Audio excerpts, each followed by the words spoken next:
Welcome to Choice Classic Radio.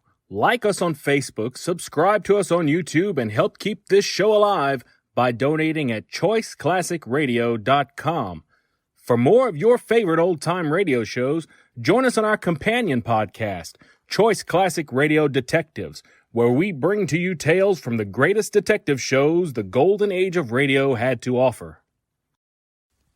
And now, with 926 episodes from 1934 to 1955, we bring to you Lux Radio Theater. Hollywood, California, Monday, July 5th. The Lux Radio Theater presents Robert Montgomery in Beau Brummel with Madge Evans and an all-star cast.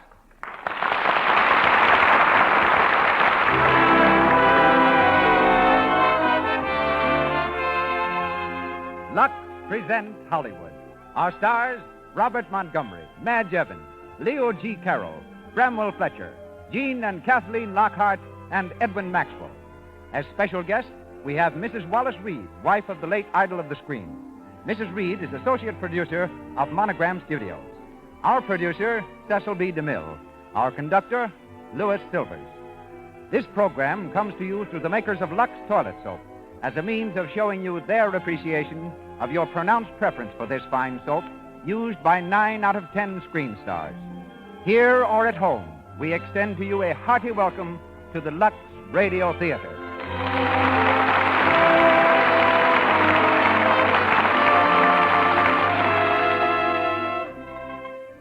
A girl's skin often tells a lot about the girl herself. If it's clear and smooth, you can't help feeling she's attractive, alert, and up-to-date. But sometimes her skin makes you believe she's the lazy, careless type. For often, just from carelessness, from failure to remove cosmetics thoroughly, her skin can become dull and have tiny blemishes and enlarged pores, signs of cosmetic skin. But by using Lux Toilet Soap regularly, you can guard against this modern complexion trouble. Lux Toilet Soap has an active lather that removes stale rouge and powder thoroughly. This gentle, pure soap guards against dangerous pore choking. Remember this simple beauty care. Follow it, and have the satisfaction of knowing that you are keeping your complexion at its very loveliest. Use Lux Toilet Soap before you put on fresh makeup, and always before you go to bed at night. Buy some Lux Toilet Soap tomorrow. And now, our producer, ladies and gentlemen, Mr. Cecil B. DeMille.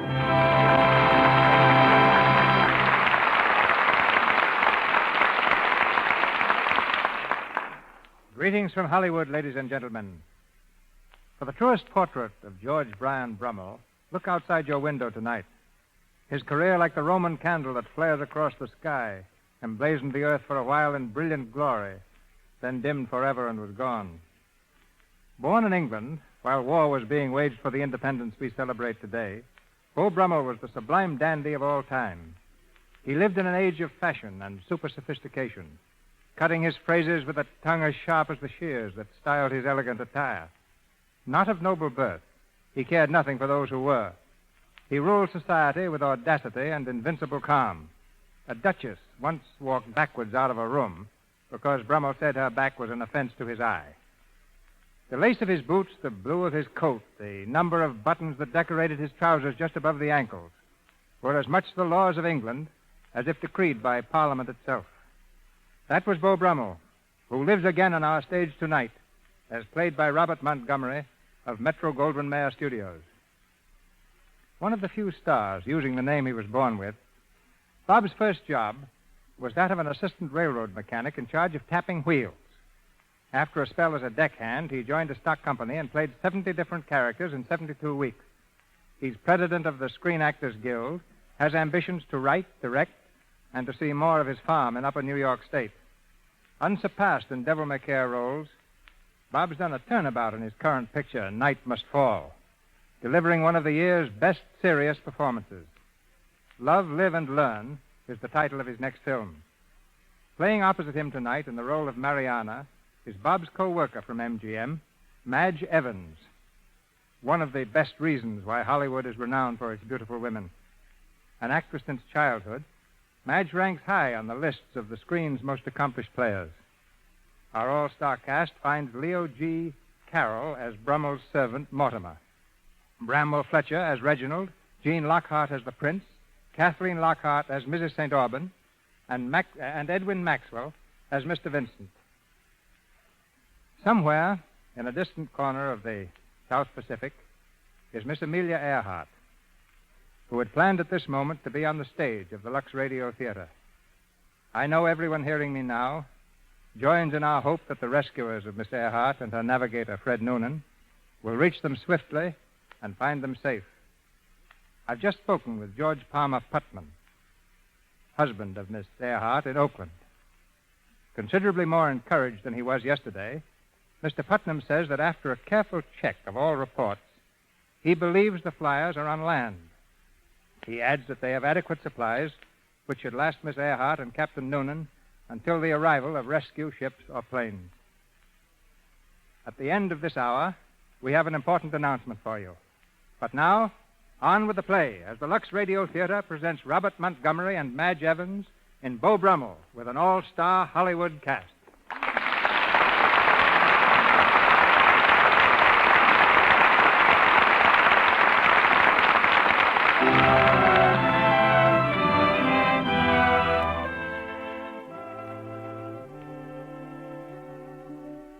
London, in the year 1820, and our scene is the handsomely furnished dressing room of Beau Brummel. It's 11 o'clock in the morning, the fashionable hour of rising. Seated in front of his dressing table mirror, Beau Brummel appraises his reflection with a critical eye. His servant, Mortimer, hovers about, offering articles of dress and the gossip of the day. Will you wear the yellow waistcoat, Mr. Brummel, sir? A yellow waistcoat with green trousers? Really, Mortimer? Must I appear on the streets looking like a canary? Your pardon, sir. The tan waistcoat, of course, sir. With the brocade, please. And a ruffled shirt this morning. Yes, Mr. Brummel. Now continue. What further news in London? None of any account, sir. The Dowager Lady Slopington ran off yesterday with young Philip Pettibone. If it happened yesterday, it must be forgotten today. And Captain Badminton shot himself in the park last night, sir, after losing £10,000 at hazard. Oh, it was very stupid of him. He should have shot himself first. Is he dead, Mortimer? No, sir. Really? Well, he always was a bad shot. You'll find some of his IOUs among my papers. Return them to him cancelled with my compliments. He can use them for plasters. And who has called? Oh, nobody, sir. To be sure, there's been the usual crowd of people with invitations for dinners and balls, sir. Yes, of course. And the usual crowd of creditors with their bills and accounts. Hmm. I said you were not able to see them because you had spent the evening with the Prince, sir. Please, Mortimer, you must be more careful. Tradespeople are apt to look upon dissipation very differently from persons of fashion. You may say what you like about our plump friend, the Prince, but handle me a little delicately, please. Your pardon, sir. Will you examine the bills, sir? Certainly not, Mortimer. Hide them away somewhere where I can't see them, and I shall feel as if they've been paid. Mr. Brummel, sir, there's one that came by messenger. A memorandum of your IOU for £1,000. The sum you lost to Lord Gainsbury 3 nights ago at the card table. Ah, the deuce, Mortimer. That must be paid today. It's a debt of honor. How can we get the money? I might try Mr. Abrams again, sir, but he was very difficult the last time. Mr. Brummel, sir, this can't go on much longer. No, I hope not. Everybody's pressing on you, and the only thing that keeps them off at all is your friendship with the Prince. And if anything should happen to that... Nothing could happen to that, Mortimer. And if anything did, I should cut the Prince and make the old king the fashion. If I might be so bold, sir, I've been wondering, Mr. Brummel, of the advisability of a rich marriage. Yes, it has occurred to me occasionally. In fact, it's passed through my mind quite recently that it might be desirable. Only to decide on the person really seems too difficult a task for me to undertake. You would not have me marry a mere money bag, Mortimer? But the great Mr. Brummel has only to choose, sir. Yes, of course. But one desires some sentiment. I wouldn't care to make a loan for life and give myself as security. Mr. Brummel, sir, have you ever observed Miss Mariana Vincent? Yes, I've noticed her in the park. Her person is perfect. Is her matrimonial figure as good? I believe it is £60,000, sir. But Mr. Vincent would be ashamed to offer so little to the wife of Mr. Brummel. I should hope so. But if Mrs. St. Aubin should hear of this... Mrs. St. Aubin has no claim upon you, sir. Her attraction for you is purely platonic. I've heard you say so. Quite true. And if you could present her to the Prince, Mr. Brummel, don't you think a platonic friendship might spring up She there? is ambitious, is Mrs. St. Aubyn, but she's clever. She'd never forgive a slight. Well, we shall see. Mortimer, write a letter to Mr. Vincent. Make my proposal for his daughter's hand. Be mindful of your language and careful to accomplish it in the most elegant manner. And request an immediate reply. Yes, sir. But don't you think... What is it, Simpson? Mr. Brummel's nephew, sir. Mr. Reginald Courtney. Ask him to come in here. Mr. Courtney? Thank you. Good morning, Mortimer. Good morning, Uncle Beau. Reginald, please. You are evidently laboring under the impression that I'm a great distance off. Sorry, sir. Good morning, Reginald. Good morning. I hope you're well, sir. No, I've contracted a cold. Now, I suppose everybody will have cold. You can make anything fashionable, Uncle Beau. Yes. As well, Reginald, I'm delighted to see you. Thank you. The fact is, I've come on rather an important mission. Important? I'm afraid it'll have to wait. What? Till after I've had my chocolate. But, Uncle Beau... To discuss important questions before breakfast, my boy, is savagery in the extreme. Sit down, my boy, sit down. Mortimer, have Simpson put another cup on the tray. Make quite sure. Another cup of chocolate, Mr. Reginald. No, thank you, Mortimer. Mr. Brummel, sir? One, Mortimer. You know I always have only one. Very good, sir. Well, Reginald. May I begin now? Yes, I think so. Well, Beau, Uncle Beau, I need your help and your advice. Yes, of course. You haven't got yourself in any difficulties, I hope? No, sir, not exactly. I'm glad. You're the one person in the world, Reginald, for whom I have any real affection. I should hate to see you involved in anything from which I couldn't free you. Well, what is it, Reginald? If you're in debt, I'll give you a letter to Mr. Abrams. If you're in the doldrums, I'll give you one to Mrs. St. Aubyn. I'm in neither, Uncle Beau. I'm in love. That's worse than either. How do you know you are? Why, well, I feel it. I live only when she's present and merely exist when away from her. Reginald, don't talk like a family newspaper. Is your fair one possible? If you mean, is she a gentlewoman? She is, and besides, she's young and beautiful. Yes, of course she would be. But does she return your passion? She loves me, Uncle. Yes, of course she would, but... But her father doesn't. Ah, yes. He's refused to let me see her again. We have to meet secretly. But why? Because he has an eye on a title for her. He's rich enough now, and he's beginning to have social ambitions. That's all he cares about. But she doesn't care about anything. Only me. Reginald, you're more conceited than I am. Impossible, sir. Oh, no, I mean... Never mind. Why, what do you want me to do about your little romance? I want you to help me to win over her father. I could do it, I think, if I were somebody in a social way. And you know everyone, Uncle Beau, all the way up to the prince himself. And the king. And the king. My boy, you shall have the girl if I have to plead for you myself. That will hardly be necessary, of course. Come back tomorrow, Reginald, and I shall make you the most talked of, the most socially prominent young gentleman in London. How, sir? How? I shall allow you to be seen with me in public. Uncle Beau! We shall walk together through the park. Yes. And be seen together at the coffee shop for a few minutes. Now, my boy, can anyone possibly do anything more for you? No, Uncle. Oh, yes, Uncle, you can do one more thing. I've left my purse at home. Will you lend me a couple of crowns? Reginald, you know I never use silver. It's dirty and it's heavy. Ask Simpson for a few guineas as you go out. By the way, Reginald, it's just possible that I may enter into the golden bands myself. I am thinking somewhat of a marriage with a certain young lady whose charms, strange to say, very much resemble those you would have described had I permitted you to inflict me. You marry, Uncle? You? You think I'm too old, perhaps? Oh, no, sir. Why, you're hardly over 40, sir. 36. Yes, sir. I'm very serious, Reginald. I think I may marry. Then, Uncle, I'm glad for you. Thank you, Reginald. Run along now. I have an early appointment with our stout Prince Regent. We're going to ride along the mall in his carriage. He thinks that jiggling on the cobblestones may reduce his weight. Good day, sir. And I can't tell you how much I appreciate being seen out with you tomorrow. Reginald, don't bombard me. Oh, good day, Uncle Beau. Good day, Reginald.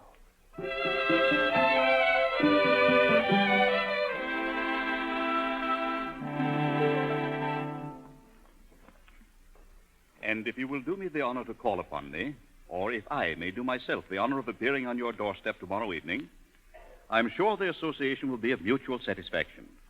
My very kindest greetings to your gracious and charming daughter, Mariana. Signed, your most respectful and most obedient servant, Mr. Beau Brummel. Beau Brummel. You hear, Mariana? I hear, Father. You know what this means, I hope. He wants to ask for your hand. Of course he does. He doesn't say so. But look here. 3 times he mentions your name, asks after your health. There's no doubt of it, Mariana. Mr. Beau Brummel wants to marry you. Yes. Well, you're a cold piece of goods. Am I, Father? Perhaps it doesn't mean as much to me as it does to you. It means a social position in London second to none. That's what it means. Why, I may even be given a title. When you marry Beau Brummel... You mean if I marry Beau Brummel? Don't you, Father? What's this? He hasn't asked me yet, and I haven't accepted him. Mariana, are you mad? Am I to work all this time to marry you into a decent name and have it go for nothing? We have a decent name, Father, and an honest name, too. Yes, and with a little luck, the name of Vincent will be known throughout the court. It's known there now, I think. Eh? They can read it on the buttons of their coats. My dear, I am not a tailor. I am a cloth merchant. You seem anxious to forget it these days. I'm not. I've been a cloth merchant all my life, and a good one. Is that a reason why I shouldn't be an earl? An earl? You are aiming high. Well, a knight at least. I don't hesitate to say it. Nor hesitate to use me to get it for you. Now, Mariana, what's come over you? Another girl would jump at the chance to marry Beau Brummel. Another girl may think that title and position are more important than love. Now I see it. That young fool Courtney. He's the one who's turned your head. I really believe you'd marry Reginald Courtney, a fellow without a shilling to his name, and pass up the greatest catch of the day, wouldn't you? Yes, I would. Well, you shan't. Do you understand? You shan't. I've forbidden him the house, and I mean it. Then I'll see him outside of the house. I have been seeing him. Mariana. I told you I would. I should know better than to demand things of you. Now I must ask you not to see Reginald Courtney. I ask you, Mariana. I'm sorry, Father. It's for your own good, child. Believe me, it is. And it's for your own good to consider a proposal from Beau Brummel. He's as penniless as Reginald. You know that. But he has a name. A name. Yes, a name for gambling, a name for philandering, a name for all the petty little vices that a man can have. Well, he won't make it my name. Because I won't have it, I won't marry him. And if he comes tomorrow, I won't even see him. Mariana, come back here. Come. I'm going to my room.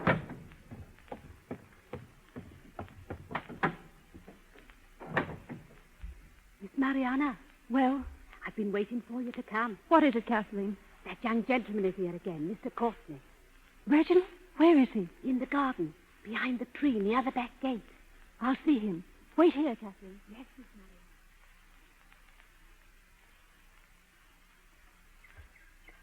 Mariana. Reginald.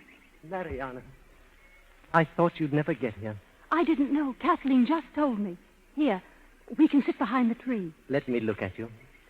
Oh, you're more beautiful than you were yesterday. I won't be if Father catches us. Come on. I hate skulking about like this, but I had to see you. I hate it more than you, darling. It's been horrible. Oh, Mariana.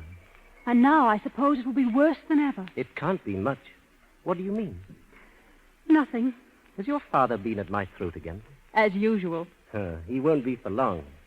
I've got a little surprise in store for him and for you. Surprise? Tomorrow. Tomorrow what? Tomorrow I shall go for a walk in the park. The rest is the surprise. Tomorrow may bring more surprises than you think. In the evening, a gentleman is coming to call on me. What? Oh, a very fine gentleman. A gentleman whose hair is curled in the latest mode, whose buckles even are the latest to be seen, who smells of the very latest perfume. Are you jesting, Mariana? Worse luck, I'm not. Who is the man? Why is he coming? Oh, let's not talk of it, Reginald. He darling. wants you to marry him. That's it, isn't it? I suppose so. You must feel very flattered. A real gentleman. Reginald. It's a strange thing that he's allowed the front door while I have to sneak about hiding behind trees. That isn't my fault. Who is he? Does it matter, darling? I suppose you've sent your acceptance? Reginald, please, if I'd known you were going to act like this, I shouldn't have told you. Well, how do you expect me to act? Am I to stand by and watch some court dandy steal you away from me? He hasn't stolen me yet. Yet? Oh, I see. He might, though. There's a chance of it. I didn't say that. That's what you meant. Oh, you're unreasonable. You're not going to see him. You understand that? I won't allow it. You won't allow it. I'm a little tired of having my life routine by other people. I'm a little tired of being told what to do and what not to do. Hereafter, I shall do what I like. You refuse me, then? I shall do what I like. Very well, then. Marry him. Go on, take him. If you continue to act like this, I shall. So you'd marry to spite me. That's the kind you are. I've a mind and a will of my own. I shall marry whom I like, when I like, and where I like. Very well, then. I wish you happiness. Goodbye, Miss Vincent. Goodbye, Mr. Courtney. Reginald. Reginald.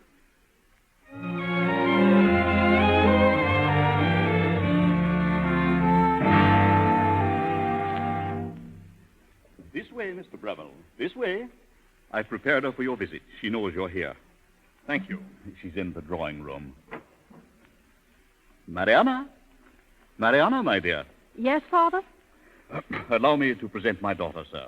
Mr. Beau Brummel, Mariana. Your servant, Miss Vincent? Your servant, sir. Oh, dear me, I just remembered. There was something I had to attend to. You will excuse me, Mr. Brummel? Yes, of course. Thank you. Thank you. Won't you sit down, sir? Thank you. It was most kind of you to permit this rather informal visit, Miss Vincent. I had a reason, Mr. Brummel. Eh? And so had I. Perhaps you can guess it. Perhaps. I am glad. It will save us no end of tedious conversation. And can you guess my reason? Why, no. Well, I'm glad, too. It must be very disconcerting to have one's thoughts so easily read by a complete stranger. You have a ready wit, Miss Vincent. Thank you. How is it you're not at White's this evening, sir? At the gaming table? I'm tired of the cards, Miss Vincent. They are too fickle. And besides, I am always unlucky. Unlucky at cards, lucky in... Love? Yes. That's why I'm here. Well, what sort of a hand shall I deal you? Yours, I hope. Are diamonds trumps? Oh, no. Hearts. Oh, I'm sorry. I haven't one in the pack. Then you deal your cards badly. That is because I have chosen nature, not art, to be my mistress. By my manners, I've a mind to bring Dame Nature into fashion again. Then there's not a woman in London could show her face. But you.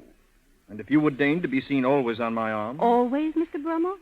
I fear you would wear me as you do your coat and throw me aside when I'm wrinkled. Oh, please, don't mention wrinkles. They give me the jaundice. I cannot but remember that only yesterday, every bench in the mall, every lady's tea table, every entr'acte of the play was the occasion for reportings of Mr. Brummel's fancy for the Honorable Mrs. St. Alban. You cannot imagine I have not favored some women more than others? Mrs. St. Alban was clever and amused me. We passed our time in laughter, not in loving. And now she is out of favor. On the contrary, she's greatly in favor with the prince himself. You threw her to him, then? As you do your styles and your worn-out quips? You do the prince an injustice, Miss Vincent. But you're quite right, of course. You're very frank. Oh, no. Lying is one of the finer arts of life. But I never practice it unless there's a chance that I can do it justice. It'd be a shame to waste a perfectly good lie on a person who doesn't believe it. You're very amusing, Mr. Brummel. Yes, I know. Do you? And I am in the hope, Miss Vincent, that I may continue to amuse you often. Often? If you will accept my escort into the social life of London, if I may have the pleasure of your company at Mrs. Honor's dinner and the prince's reception, the prince's reception. Yes, I heard. And your answer? We shall see, Mr. Brummel. Thank you. Your servant, Miss Vincent. Your servant, sir. Your most respectful servant, Miss Your Vincent. most respectful servant, Your sir. most ardent servant, Miss Your most... Your servant, sir.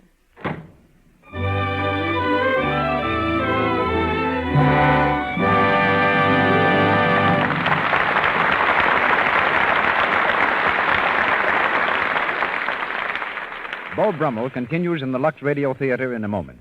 In the meantime, let's imagine we're looking in on Stage B out on the Warner Brothers lot. Since 10 this morning, 64 girls have been rehearsing a tricky new dance routine. It's the last time through now, and the director is watching one girl in particular. Come on! Get your feet up! Come on, Kelly! Watch me and keep time! 1, 2, 1, 2! Now the finish! Right swing, left swing, together! Oh, terrible. Okay, that's all. Everybody on stage in costume at 10 tomorrow. And Peggy Kelly, remember that foot chain. Oh, boy, am I tired. I just hurt all over. Oh, me too.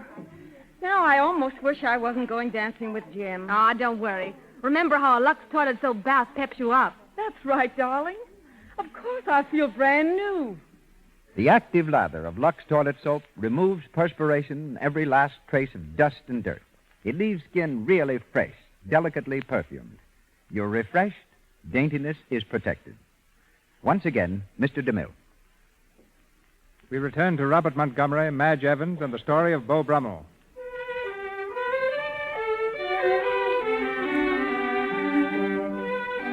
Two weeks have passed. Having received no further word from Reginald, Mariana has permitted Beau Brummel to escort her about London. It's the afternoon of the prince's reception. Beau Brummel, in his drawing room, entertains the thoroughly jealous Mrs. St. Aubyn. You're very kind, Beau. But I don't wish to give up your devotion altogether. Not even for the prince's. Take both, Horatia. Mine you will always have. Did you think me blind when you presented the Vincents at Mrs. Honors and at Lady Marley's? I know your purpose. And I know your reason for presenting them at the prince's this evening. I do no more for the Vincents than I've done for you. It was I who introduced you to the prince also. Fortunately, he's now very fond of you. Oh, it was not for my sake you introduced me, but for your own. It was a pleasant way to get rid of me. No way with such a destination could possibly be pleasant. You puff the prince with the conceit that he is driving you out of my affections against your will. Suppose he should know the truth. Royal personages are so rarely told the truth that if he did hear it, he wouldn't recognize it. What would become of his friendship for you, do you think? And what would you do without it? He would have my sincere sympathy. Suppose I were to inform him? My dear Horatia would not be so foolish as to ruin herself. Would the prince, do you think, still care for you if he thought I no longer admired you? I will not be thrown over for the daughter of a cloth merchant. The prince shall know whom he is entertaining this evening, and he shall know why. I shall see to it. Then you shall have my sympathy also. Oh, no. You seem to forget, my dear Beau, that the prince already dotes on me. We're both playing a little game, you and I. But I am persuaded I shall win, for I stake on a heart. Your fortune will turn, for you stake on a knave. And the knave is you? Exactly. And what will take my knave when the king is out of the pack? Why, then I think a queen might turn up. And the queen? Miss Mariana Vincent. Oh, good day, Mr. Brummel. Good day, Horatia.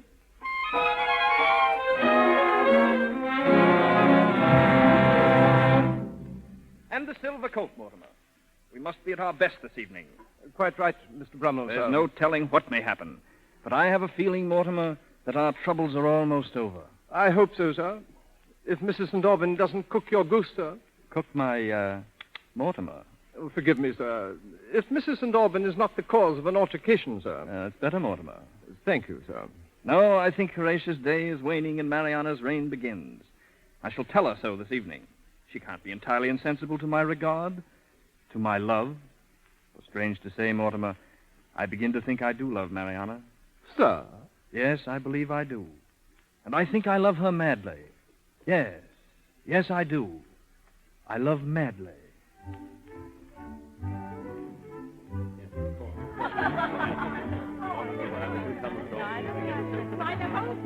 Everyone is laughing at the prince behind his back. To take a cast off for his lady. He'll wake up to it soon, and when he does, there'll be a... Very, very fine. Very fine. Mariana Vincent. They say she's a cloth merchant's daughter. A cloth merchant? Well, she'll keep Beau Brummel in waistcoats anyhow. Yes, of course.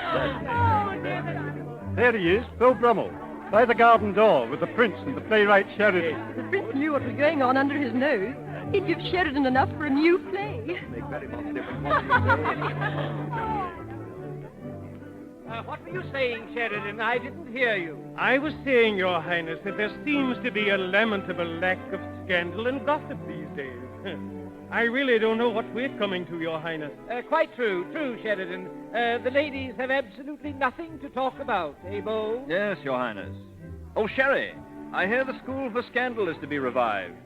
It returns to us every year like spring and the influenza. Yes, but it won't be played as it used to be. No, I hope not. Good, Beau. Good. As a matter of fact, I'm now writing a new play. Don't put me in, Sherry, or if you do, mind you make me thin. A fat man played me in the pantomime t'other night, and I had him locked up. It was a libel, sir.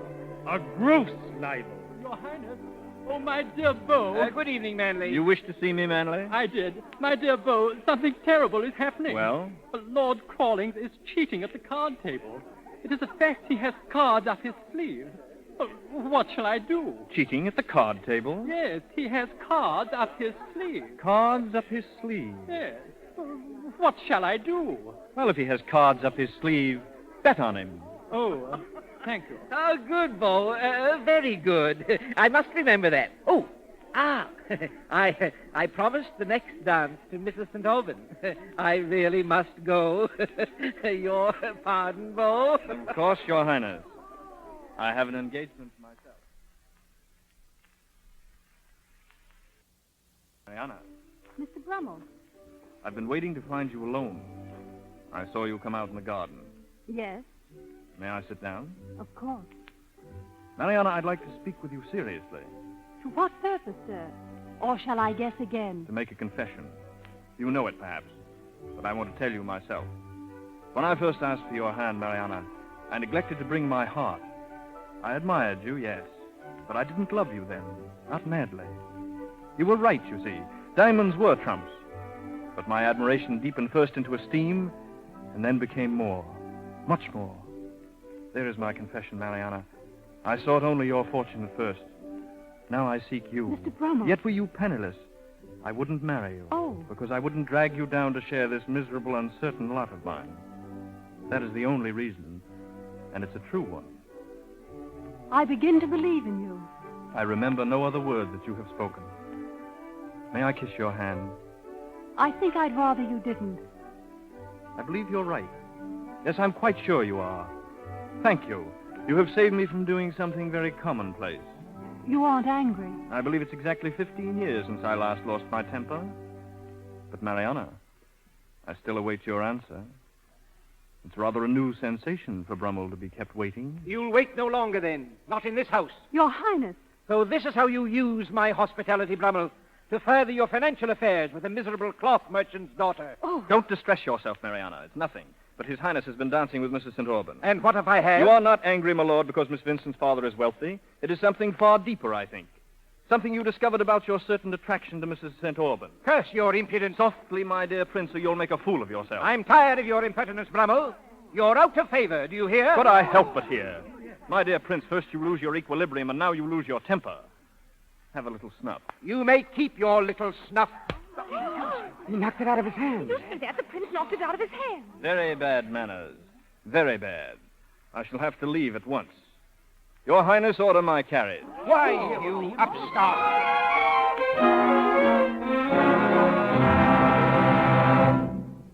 I tell you, Mr. Brummel, sir, it's the talk of all London. Yes, my chocolate, please. What is the talk of all London, Mortimer? Your insult to the prince, sir. Last night at the reception. Oh, yes. Well, it's all over now. The prince has probably forgotten it. I have. Your creditors haven't, sir. It was your friendship with His Highness that saved us before, but this morning there were 2 bailiffs at the door, sir. Bailiffs? Disgusting. What did they want? They were sent by your creditors to arrest you, sir. Well, if they come again, you may reassure them, Mortimer. You may tell them I have an appointment this morning with His Highness. Oh, have you, sir? No. But I'll be riding through the park with Mr. Sheridan. We're sure to meet the prince's carriage. We'll stop and talk. If he should cut you, sir. Then I shall cut him back. But he won't, Mortimer. Have no fear. There it is, the prince's carriage. It's coming this way, Beau. Ah, yes, the prince. Dear fellow. He's stopping. Thomas, stop the carriage. Good morning, Your Highness. Good morning, Cherry. I'm delighted to see you. Thank you, Your Highness. Out for a drive, huh? Yes, Mr. Brummel and I... It's a beautiful day for it. Beautiful. Good day. But, Your Highness, wait. Would you like to drive with me, Sheridan? Come along, then. Come along. Well, Why, yes, Your Highness. Thank you. Oh, Sheridan. Yes, Beau? Tell me, Sheridan, who is your fat friend? Why, you... Mr. Brummel. Drive on, please, Thomas.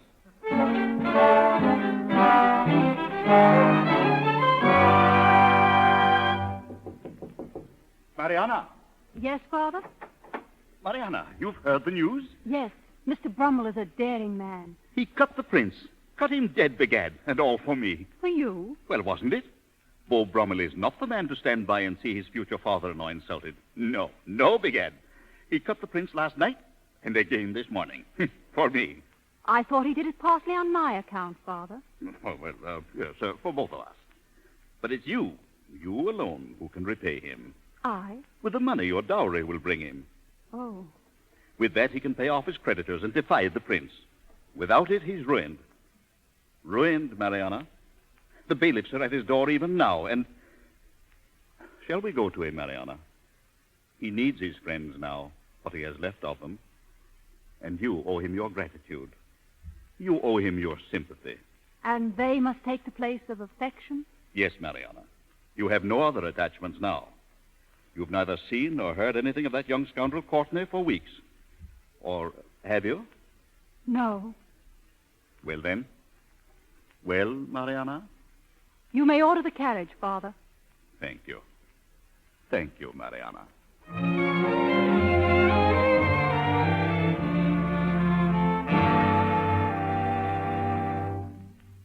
And that is why I've come, Mr. Brummel. Your regard and protection leave me much in your debt. Please, don't let that debt weigh any more heavily on you than do my debts on me. One smile of yours has overpaid me, Mariana. If your creditors were as easily satisfied as you are, I should be prodigal of my smiles. And if your smiles were the coinage, I think I should turn miser. You're not practical. I must make you so. I am your slave, and the chains I wear are no burden. May I indeed hope that you will accept my humble service, that you will be my wife? You have my gratitude and my respect. And may I hope you will learn to love me a little? I hope so. Or make myself forget. Who is it? Uncle Beau! Reginald. That crowd of men at the door, what is it? Oh. You staring, Reginald? That's very impolite. Miss Vincent, my nephew, Mr. Courtney. Your nephew? Miss Vincent and I have met, I think. Really? Why didn't you answer my letters? Letters? I received no letters from you. What? I wrote every day from Scotland. Reginald, you... I mean, I begged your forgiveness, laid open my heart to you, and for all my pains received nothing. But I tell you, I had no word. My father must have held them from me. Oh, Reginald, I would have forgiven you. You know I would have forgiven you. You know I would. Mariana, One moment, please. I'm at a slight disadvantage here. Uncle Beau, this is Mariana. Yes, I know. The girl I told you about, the girl I wanted to marry and still do. Reginald, don't. I begin to understand. You love her, Reginald? Yes. You love him, Mariana? Yes, I can see it in your eyes. Well, then, there's nothing to do, of course, but, What? Take her, my boy. No, Reginald, you can't. It's too late. I've already promised But you... I release you from that promise. You mean that... Oh, I see. You see very little, Reginald. Well, you can't do this. You know what it means. It means I will see two very young people very happy. Mr. Brummel, sir, Mr. Brummel. Yes, Mortimer. His Majesty's bailiffs, sir. They're at the door. They won't be held off any longer. Softly, Mortimer, softly, always. Bailiffs? Then they're going to... Nothing, my boy, a mere formality. Tedious but necessary. No, I'll speak to my father. He'll help you. I have no claim whatever on Mr. Vincent. Now, Reginald, take her. Wear her very near your heart for my sake. I would stay with you longer, but I fear it's impossible. I happen to have a rather pressing engagement with His Majesty.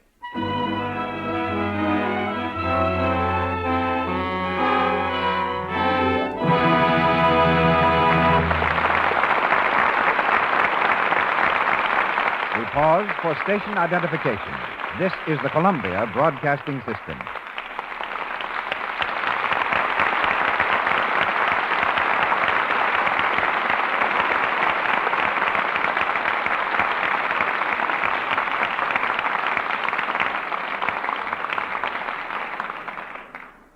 Robert Montgomery and Madge Evans resume our play shortly. My association with the woman from whom we now hear goes back some 20 years, when the Clark Gable and Robert Taylor of the day was her late husband, Wallace Reed. I'd seen Wally playing the blacksmith in The Birth of a Nation, and lost no time in placing him under contract. It was then I first met our guest, Wally's wife, known professionally as Dorothy Davenport, one of the screen's important actresses and often his leading lady. Now an associate producer, she's one of the handful of women in Hollywood occupying a position of such responsibility. Mrs. Reed has just returned from 2 months in the Samoan Islands, where she took a production unit for Monogram's new picture, Paradise Isle. Thank you, C.B. And there, incidentally, I ran into a situation that I think should interest listeners of the Lux Radio Theater. Before I left for Samoa, I was advised to add soap to my stock of trinkets, chewing gum, and whatnot, but the natives went for it in a big way. So, having been Lux conscious for many years, naturally that was the soap I took in large quantities, expecting to make an especially good impression with it. To my surprise, the natives accepted my sweetly scented gifts most casually, but I soon learned why. Lux is always in stock at the Navy Commissary in Samoa and available at the local stores. So, you see Lux toilet soap, no novelty, even in the South Seas. The natives are accustomed to its use as we are here in Hollywood. What sort of motion picture actors did the natives make? Oh, excellent ones. But they're apt pupils at anything. The entire population of the village, in fact, we chose it as a base, about 150 strong, appointed themselves assistants and were very proud, serious, and efficient about their work. Our only real difficulty arose when we imported dancers from another village. They flatly refused to share honors, so close shop it was. But really, the Samoans are charming people. They're happy, generous, and most hospitable. Much too hospitable. What do you mean by too hospitable? Well, they continually had feasts in our honor, and as the unforgivable offense is refusing their hospitality, we spent many hours sitting cross-legged on hard floors, trying to toy convincingly with their most special delicacies. No feast there is complete without a pig, served definitely on the rare side. And their poi is really something, sort of a saturate solution of squashed ripe bananas and coconut milk. Apparently, I got away with it, for I was duly and solemnly anointed chiefess of the village. A very moist occasion as the elements outdid Somerset Maugham. For 3 hours, I sat responding, via interpreter, of course, to flights of oratory while rain poured down my back and coconut oil down my face. They must have recognized your executive ability, just as we have in the picture business. But, Dorothy, can you tell us why there are so few women producers in films? Mainly, I believe, because, well, men have an instinctive and innate resentment against taking orders from women. After all, it's a natural reaction, for women have been on the receiving end since civilization began. Personally, my experience with men in business has always been pleasant. And I believe any woman can work successfully with men if she'll try to meet them on their own ground and get their slant on things. When businesswomen learn to appeal to men's logic, and instead of leaning on their chivalry, they get along lots better. It seemed like a very good cue for me to get along. Mm-hmm. Thanks, C.B., and as we say in Samoa, tofa. Tofa to you, Dorothy.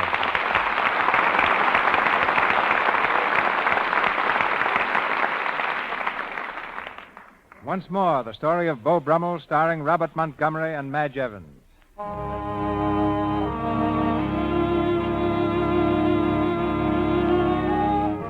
With the passing of the years, passes the reign of Beau Brummel.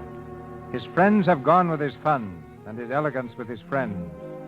In a poorly furnished lodging house in France, he makes a vain pretense at appearances, trying desperately to retain an outward show of his former glory. But his hair is gray, and his clothes long out of fashion show the wear of years. Mortimer, still faithful, stands beside him in the uncarpeted room. Well, Mortimer? No letters this morning, sir. Not even one? Not even one, sir. Unless we count the bill. Hardly. Will you have your chocolate now, sir? It's all we have, but it's something. And you've eaten nothing for days, sir. I'm not hungry, Mortimer. Oh, but, sir... I said I am not hungry. Could you make no further loans? No more, sir. I tried everywhere. No one will trust us anymore. Mortimer, what will become of us? Think what the finest gentleman of his time is undergoing. It's enough to drive one mad. Have you nothing more you could sell, sir? My last snuff box. You would not have me dispose of that, Mortimer? Paltry trifle that would bring nothing? No, there's nothing, Mortimer.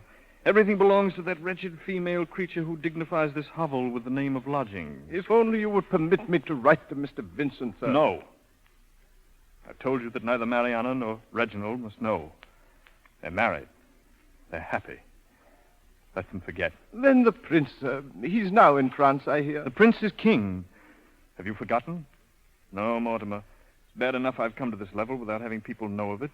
We shall write to no one. Yes, sir. Ah, good morning. Good morning. Mortimer, it's our hostess, the landlady. Offer her a chair. I want no chair. Your Mortimer had better offer me some rent money, or out you go. I've warned you, Mr. Brummel. Your chair, madam. I'll stand. Then sit in it yourself, Mortimer. I cannot permit you to stand. You're tired.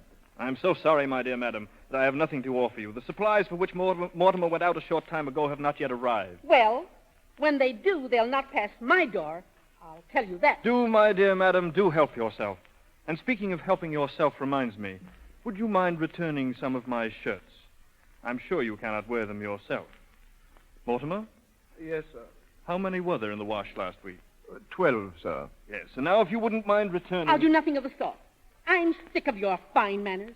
I want more of the money and less of the politeness. You mean, my dear madam, you want more of the politeness and less of the money? Pay me today, or out into the street you go. Your polite talk may do good there. It may do for the stone, but it will not do for the flesh. Not for this flesh, pauper.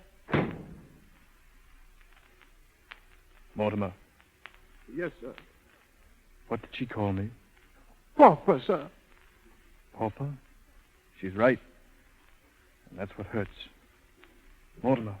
Yes, sir. My snuff box, please. There's no snuff in it, sir. My snuff box, please. And my brown coat. I'm going out for a walk.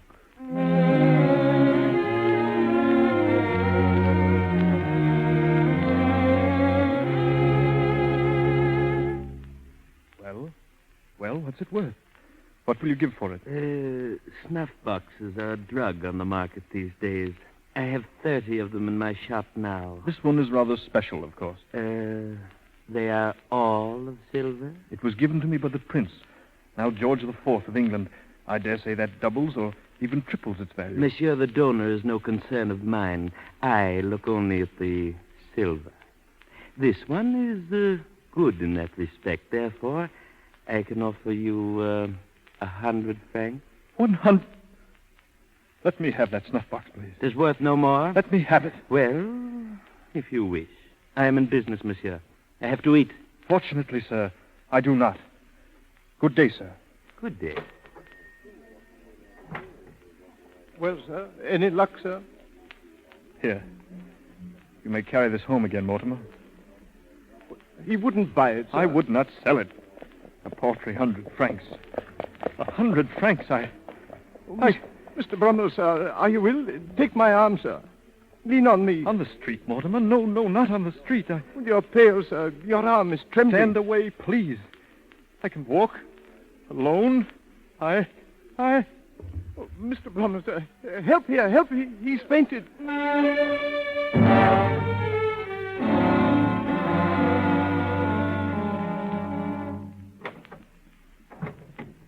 Well, Doctor, is he any better, Doctor? Very little.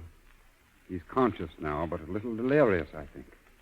Does he always ramble on that way about courts and ladies and fashions? At times, yes, sir. He thinks he was once a great gentleman, sir. Pity. There's nothing much more I can do for him.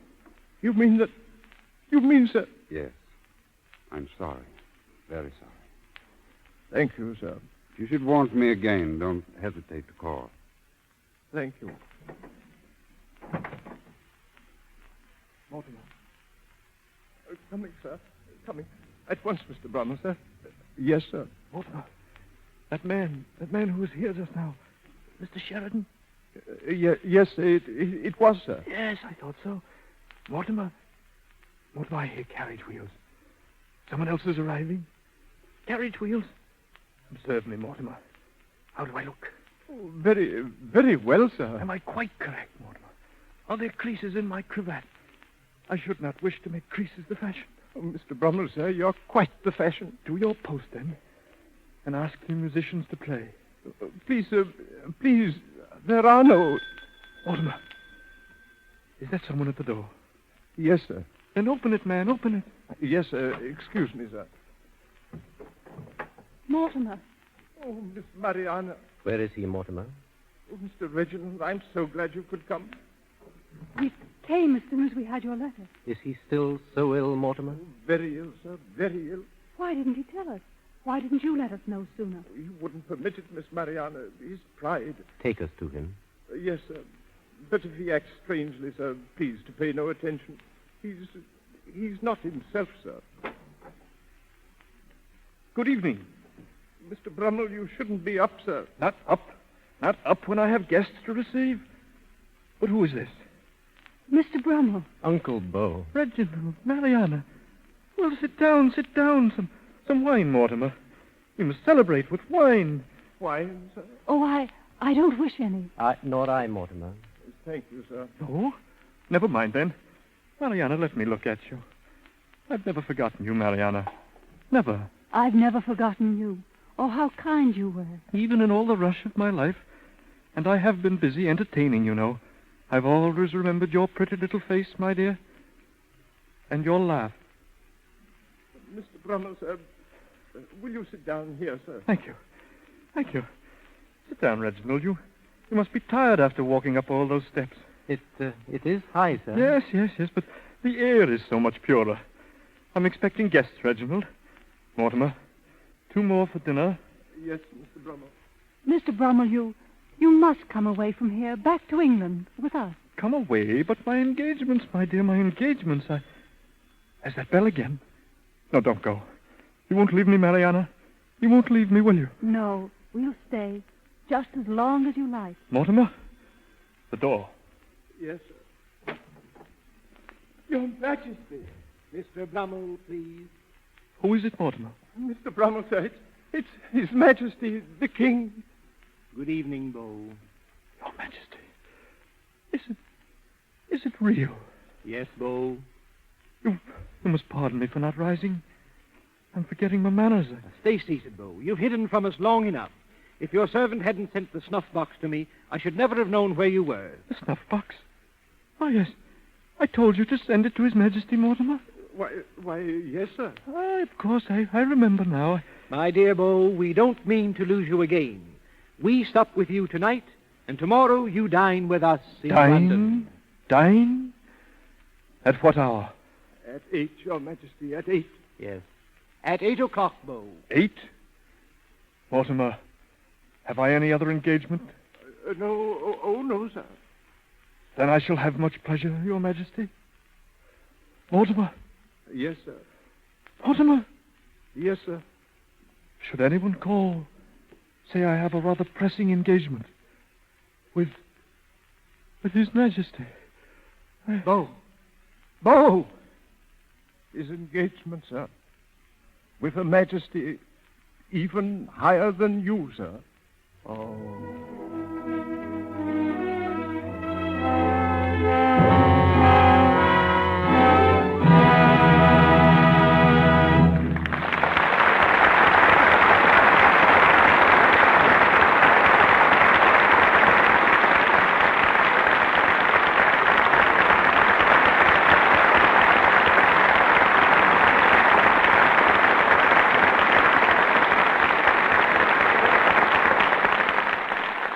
And so do we conclude our play, and bring you as themselves our Beau and Belle, Robert Montgomery and Madge Evans. I'm grateful, Mr. DeMille, for the chance you gave me tonight to enact the story of one of society's most colorful characters. Beau Brummel brought to a sort of climax a taste for fashion that gentlemen had cultivated for centuries. Sometimes a most peculiar taste. Back in Queen Elizabeth's time, for instance, it was the gentlemen who wore corsets. Even Sir Walter Raleigh. And not long after, earrings and spangled garters decorated the nobility. Pirates, too, were the paragon of foppery, decking themselves out in Utrecht velvet and Malines laces. Then I don't think men should say a word about women today who spend a lot of time trying to make themselves look nice. No, I agree, Madge. The danger for a woman is spending too little time on her appearance rather than too much. And that's just as true about complexions as about clothes. Those of us in pictures realize probably better than most people the importance of clear, smooth skin. I'm sure that's the reason for the popularity of Lux toilet soap in Hollywood. We use it because we're just as fussy about complexions as Beau Brummel was about the cut of his waistcoat. It's been my favorite for a good long time. But, Bob, what do you have to say for yourself? When are you going back east to plant a few potatoes on that farm of yours? They'll have to be fall potatoes, Madge, because I doubt if I'll get away until September. It must be quite a thrill to the people back there to have you as a neighbor. No, I sort of doubt that, and I can prove it. One night last year, just before I was about to return to Hollywood, I drove over to say goodbye to my nearest neighbor, a couple of miles away. It was after 9 o'clock, so he had to get out of bed and come down on the porch where I was waiting. I've known that man for several years. He's a great friend of mine and the best farmer I know. Well, we talked crops for a few minutes, then shook hands and said goodbye. I could tell he had something on his mind, but I'd walked way down to the gate before he called me back. I stepped up on the porch again. He looked all around to make sure that no one was eavesdropping, and then he said, "I see, Mr. Montgomery, I hear you're an actor." I don't know what you answered, Bob. But if he's listening in tonight, he's learned that you're one of the best. And to you, Madge, and to you, Bob, our thanks for a very fine performance. Thank you. Thank you.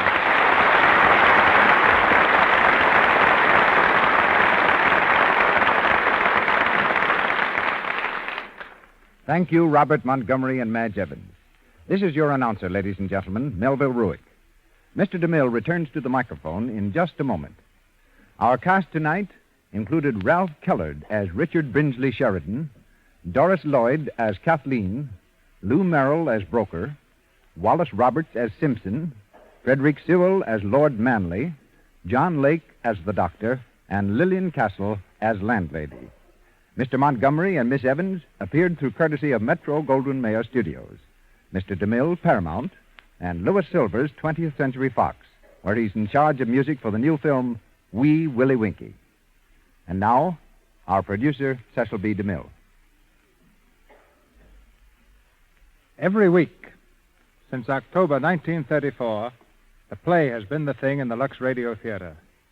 With the rise of the curtain each Monday evening, I've hoped that our labors of the week would bring you another hour of glamour and entertainment. In the Lux Radio Theater, 28 men and women work every day of the week.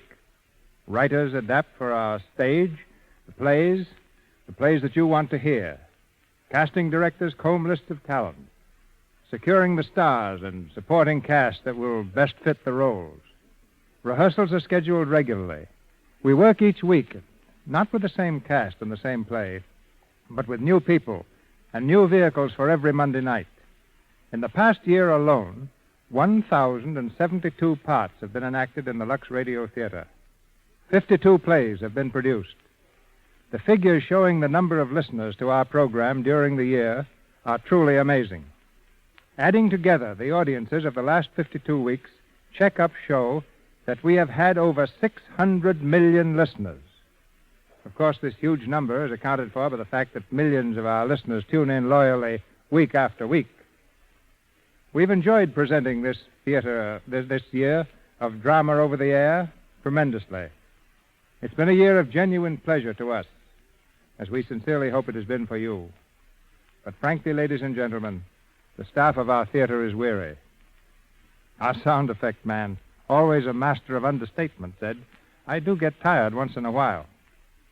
Our sponsors, being the kind of generous and cooperative people they are, readily agreed to a vacation period. So it has been decided that while so many of our audience are vacationing, we in the Lux Radio Theater, too, will have a holiday.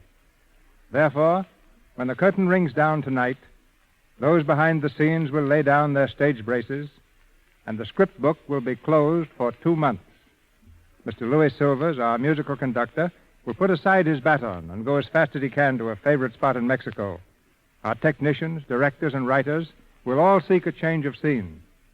Personally, I'll remain in Hollywood, where I'm about to begin the filming of my new picture, The Buccaneer. So I hope for a little time at the ranch. Early in August, we all expect to be back in Hollywood making preparations for the new season. Already there are piles of manuscripts and lists of names, many of which we hope to put in lights on the marquee of the Lux Radio Theater beginning September 13th. There are people in Hollywood you want to hear. There are plays you want presented. I also know you'll join me in saying goodbye and good luck to all who've worked with me here in the Lux Radio Theater this season. I don't ask you to think of us during the summer. But I'd like to suggest that in September you be prepared to hear from us again. On the 13th of September, the lights of the Lux Radio Theater will flash on. Our curtain will rise on a new season, and we'll be at work with renewed vigor and purpose at the most pleasant task I know, producing entertainment for you. This is Cecil B. DeMille, wishing you a happy summer and saying good night to you from Hollywood.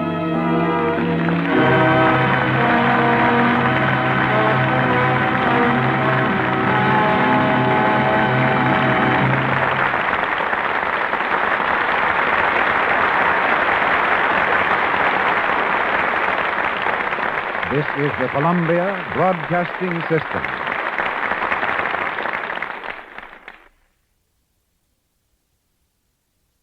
That concludes today's episode.